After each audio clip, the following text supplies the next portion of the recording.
Today we are going to look at adding one more layer to this, and that is doing some substitution algebraically before we get into the substitution using the idea of U substitution.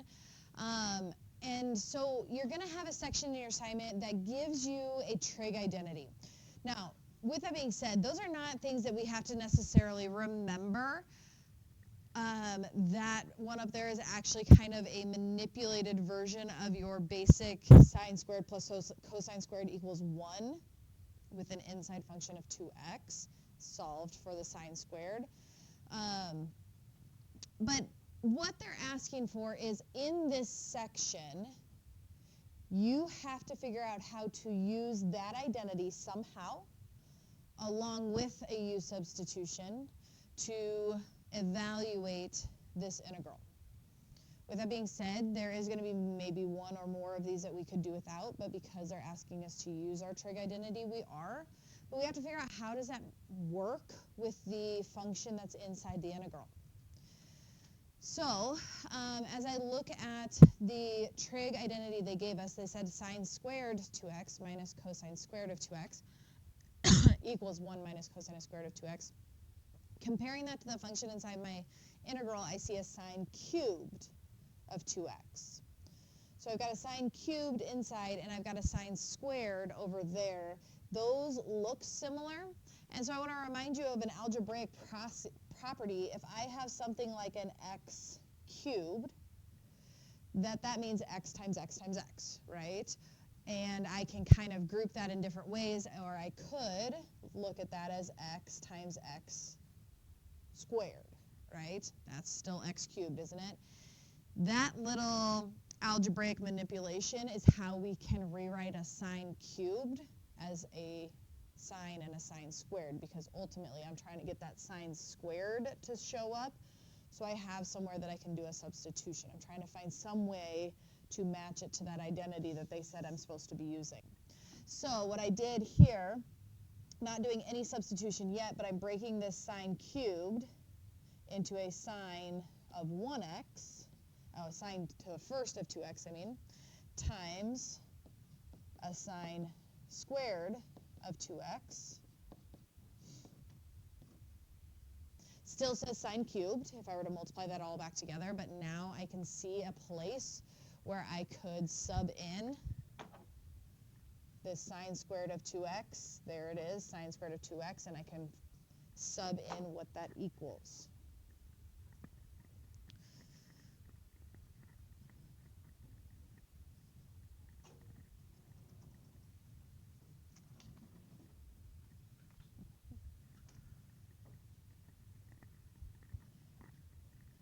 All right, so now we haven't done any U substitution or anything yet. I'm just rewriting.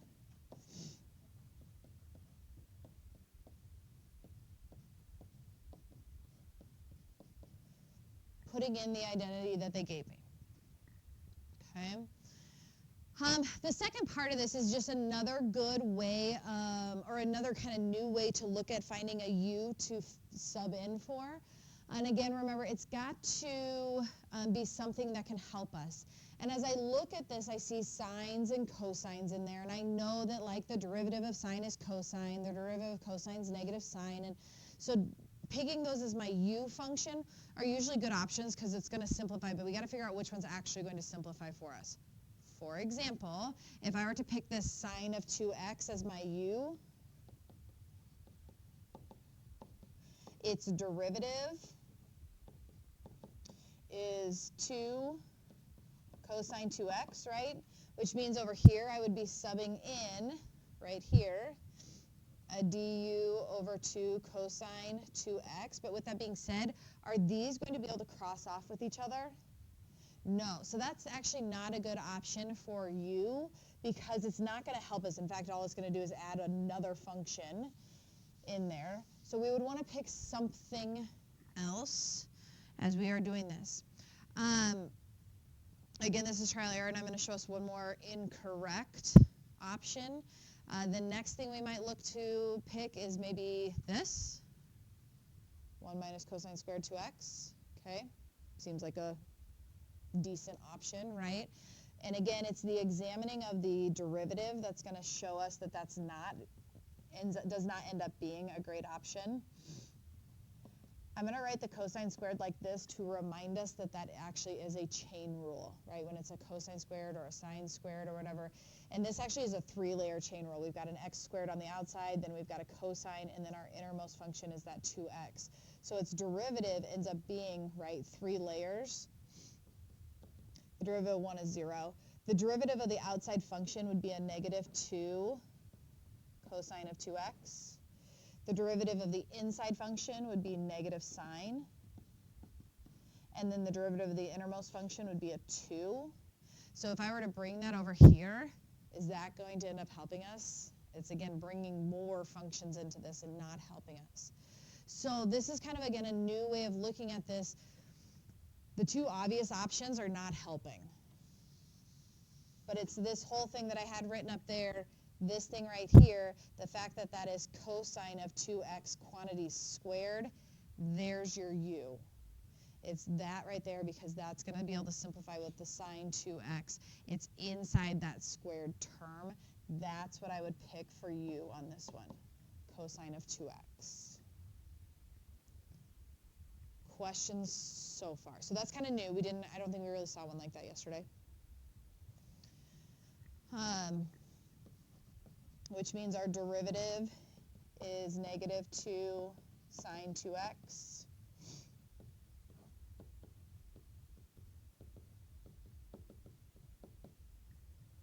So doing that, replacing over here,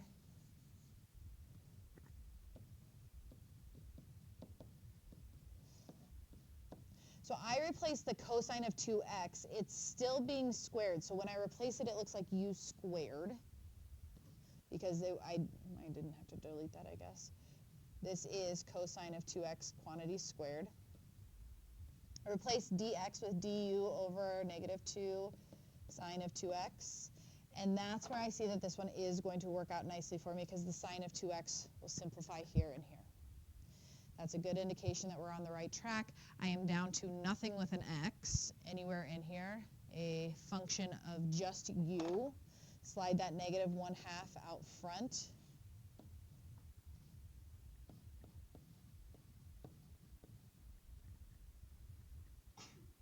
Bless you.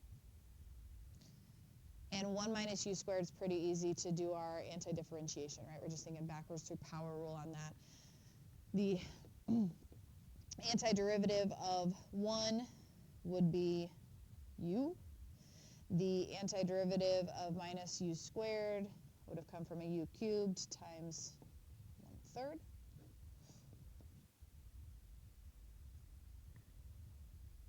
Plus c, right? Always plus c.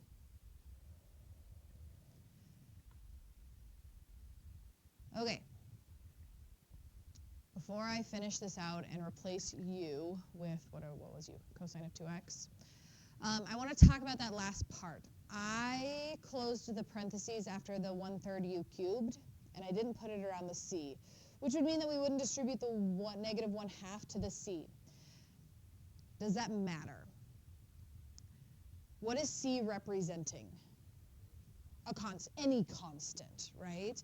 And so we don't know what it is. It's just some constant. And if I took that constant and I multiplied it by -1/2, isn't it just another constant that could be still represented by that letter c? So this always bothers some people, but do I need to then ever write something like 2c or -1/2c if all it's doing is holding the place of a constant? And multiplying a constant by 2 is just another constant? No, it will not make any difference because it is the family of functions. That c can be any value, and multiplying it by a -1/2 is just another value. So you don't have to include like distributing that to it. It won't change. Yes.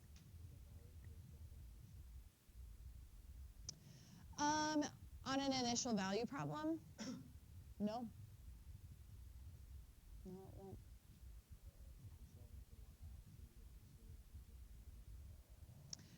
Not how we end up solving it. It won't. I promise you. because of where you would put it back in the function. Yeah. Do finish this out, put those cosine of 2x's back in there. I'm going to distribute the negative 1/2 as well, so negative 1/2 cosine of 2x plus 1/6 cosine cubed of 2x plus some constant.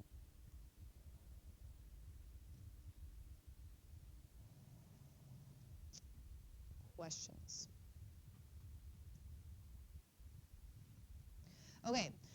On this one, it was pretty direct where that substitution was going to happen using the trig identity at the top.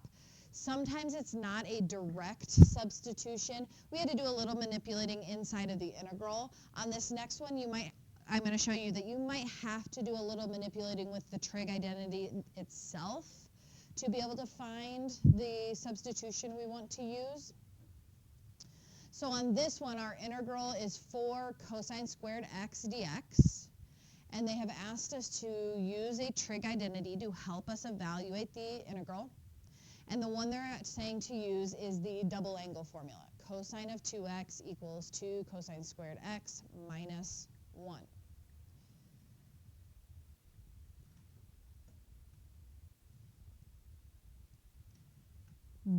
You are absolutely allowed to do something like this, like manipulating the trig identity that's given, because what I see here as far as trig functions is I've got a cosine squared of x here, and that shows up in the equation over here, doesn't it?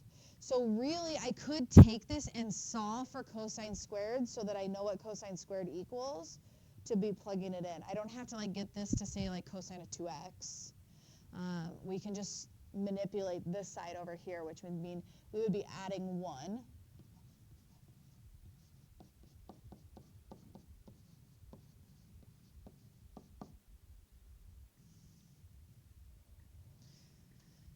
Now, I could divide by 2, but I don't need to, because we actually could make this, couldn't we make this say 2 times cosine squared by breaking the 4 into 2 times 2? Yeah, because that is what 4 equals, 2 times 2. Right? So then this part right here, 2 cosine squared of x, there it is, 2 cosine squared of x, we can replace with.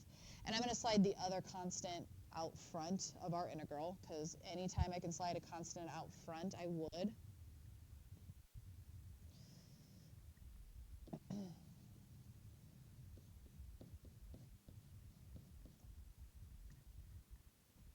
And then I'm going to use this opportunity to show you, yesterday I talked about swapping one variable for one variable is usually not a very productive use of substitution. However, I can sometimes avoid chain rule if that function that I'm replacing is inside. I would, on this one, let u equal 2x. Look what happens when I do that. If u equals 2x, so if I come over here and rewrite this as u instead of 2x, can you see that you're just directly taking an antiderivative instead of having to think backwards through a chain rule type of thing? Okay, so although that doesn't seem like a very significant swap for a substitution, it does make this just a little bit cleaner as far as taking the antiderivative. So doing the rest of our substitution over here, the derivative of 2x is 2. And I would replace dx with du over 2.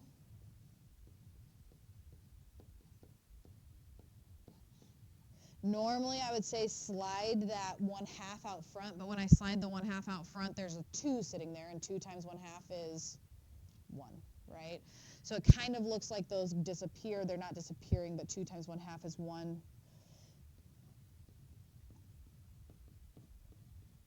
So now thinking through my antiderivative, the antiderivative of cosine of u, careful with your signs. Is it positive sine of u or negative sine of u?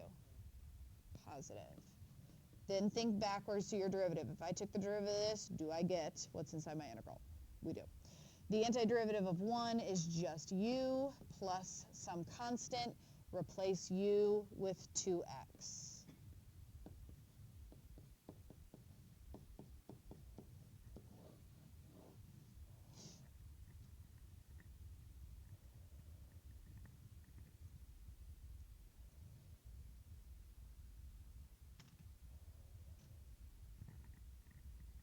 Questions?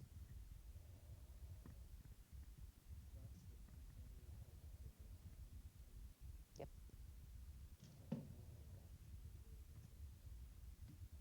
The 4 cosine squared? Yes.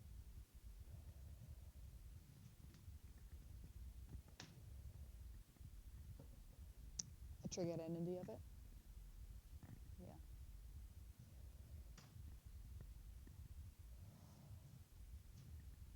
All right.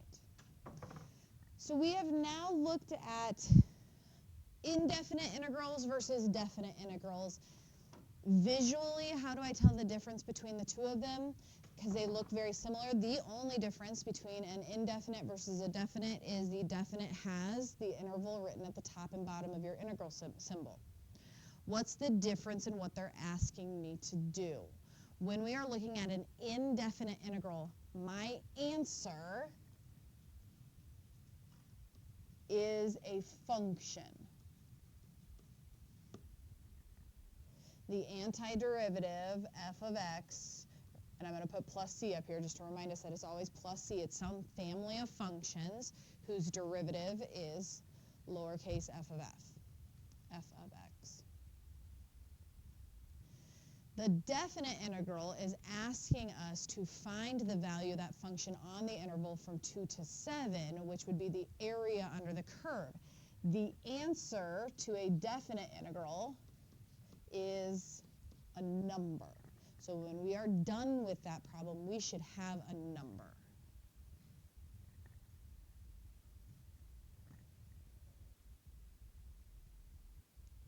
They are very related to each other, and that's why they get confused for each other. How do I find that number? Well, I can use my fundamental theorem of calculus and find that antiderivative, but I then evaluate it at our top limit minus evaluate it at our bottom limit. So again, still thinking through that antiderivative.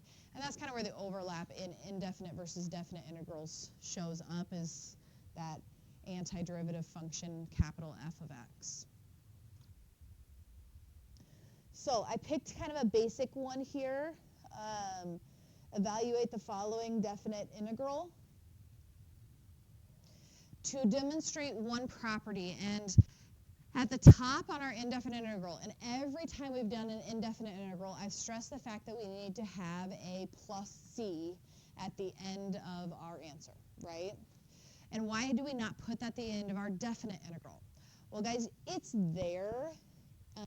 It's not like it's only there for indefinite integrals. But because we are moving on to the evaluate, we don't stop at the antiderivative. I want to show you, using this basic example, why the constant on definite integrals has 0 impact on our answer.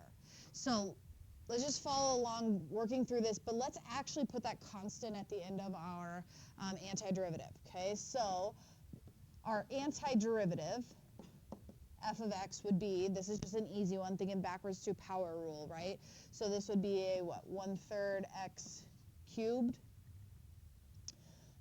plus 3/2 x squared, and we're going to put that plus c on there. And we didn't used to do that when evaluating our definite integrals, but what I'm going to show you now is I do f of b, f of 7, minus f of 2, with that constant in there. Okay, so f of 7 would be what? 1/3 7 to the third. Grab your calculator, start typing this in for me, please. I need an answer. 3/2 times 7 squared. Now, when I plug 7 into this function, does that impact my constant's value at all? If it's a 5, it's still a 5, right? So it's just going to remain some c value. So there's f of 7 minus, and we're supposed to then evaluate at 2, which would be 1/3, 2 to the third, plus 3/2, 2 squared. And again, as I plug 2 into this constant, that c value is not going to change. A 5 would stay a 5 no matter what I plug in there. So as in a definite integral, you move to the evaluate part, which means evaluate at the top minus evaluate at the bottom. Yeah, that gives me a number, and I don't know what this is, but in the next step, I'm going to subtract that exact same value. Will that always happen? Yeah. So that's why we never tacked on that plus c, because it went away anyway in the next step, right? Knowing where you're going in a definite integral, this becomes unnecessary. C minus c will always go to 0.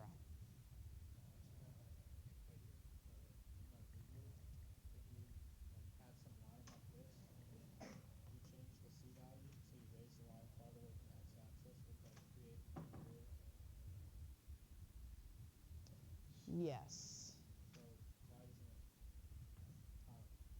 Because it's the same c value when we're evaluating at 2 and 7. You're not changing your c value between when you're evaluating at 2 versus when you're evaluating at 7.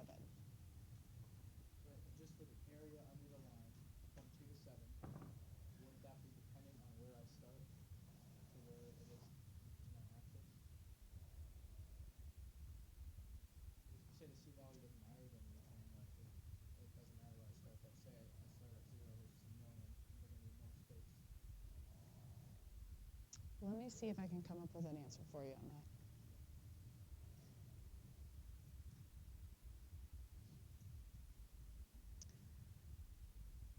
All right. Who got me a number for that, by the way?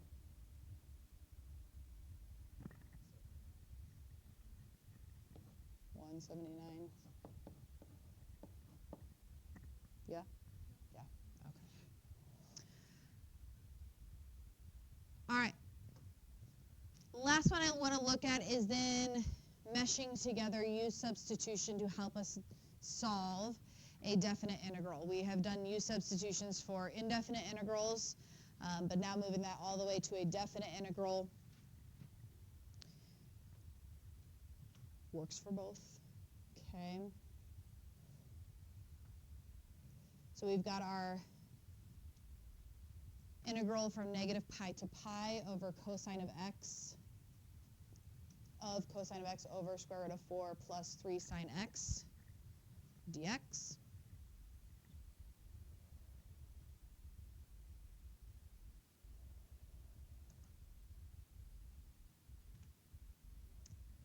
We got to pick a u, right? And we've kind of looked at this one a little bit before. Is cosine x going to be a good option for us for u?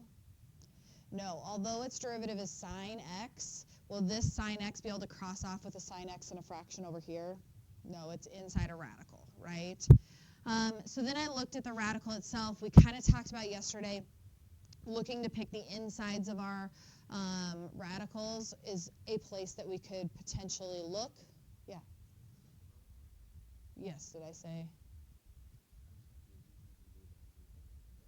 Right, so it can help us evaluate this. So why would I need this? Because if I had a calculator, I'd totally just grab my calculator, right, to do this, Math 9, right? But a use substitution can be used on a definite integral to help us figure out that antiderivative to then be able to do our f of b minus f of a. Okay, so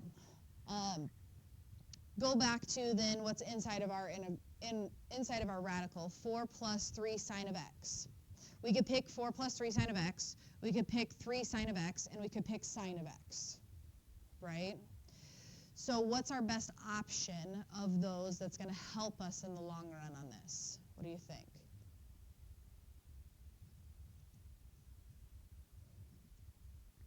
There are a lot of us brain out there with possibilities, but I don't know. Sheldon, you think sine x?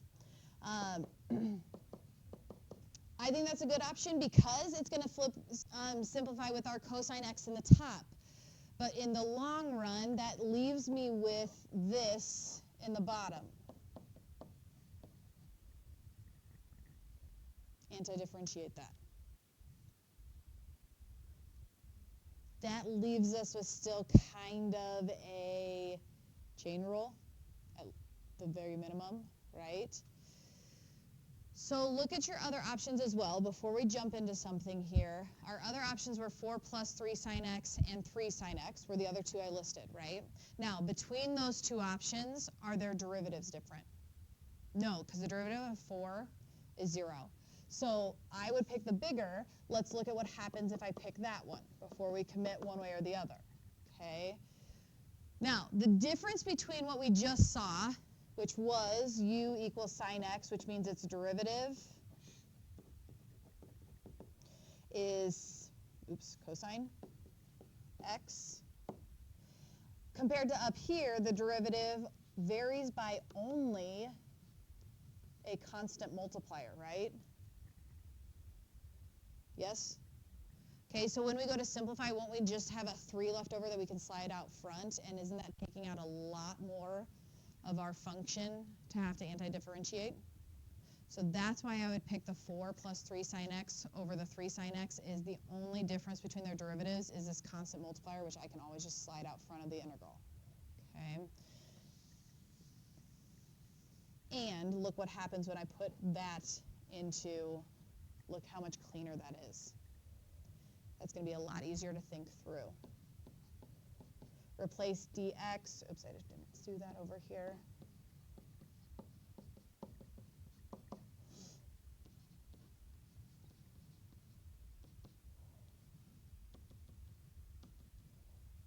Okay. So other than the fact that it now says from negative pi to pi, our process will not change. Our cosine x's are going to cross off here. I can slide that 3 out front. I'm going to rewrite this square root of u as a 1/2 exponent and then write it as a negative to get it out of that denominator because, again, it's going to help me think through my antiderivative.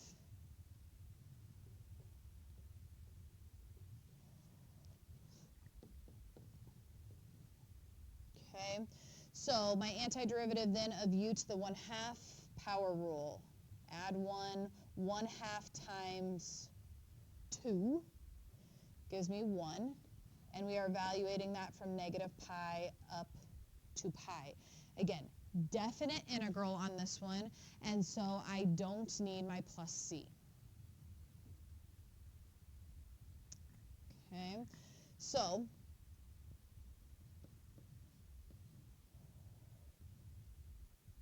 let's see. Oh, I can change that back into a square root here.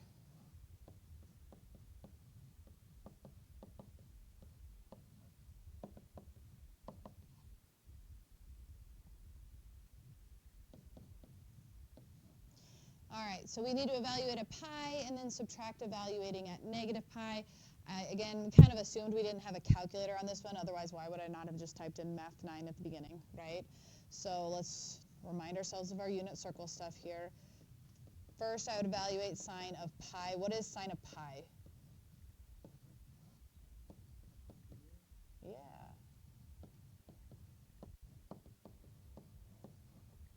Okay, so sine of pi is 0 times 3 would be 0. Plus 4 would be 4. Square root of 4 is 2. 2 times 2 is 4. Did you follow all that? Okay, minus sine of negative pi, also 0, right? Times 3 is 0, plus 4 is 4. Square root of 4 is 2. Times 2 is 4. And man, that seemed like a lot of work to get 0.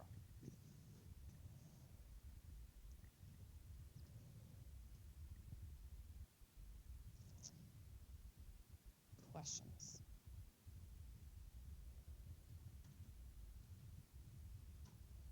All right. Your assignment, 48, 49, and then this last section you're going to do just odds.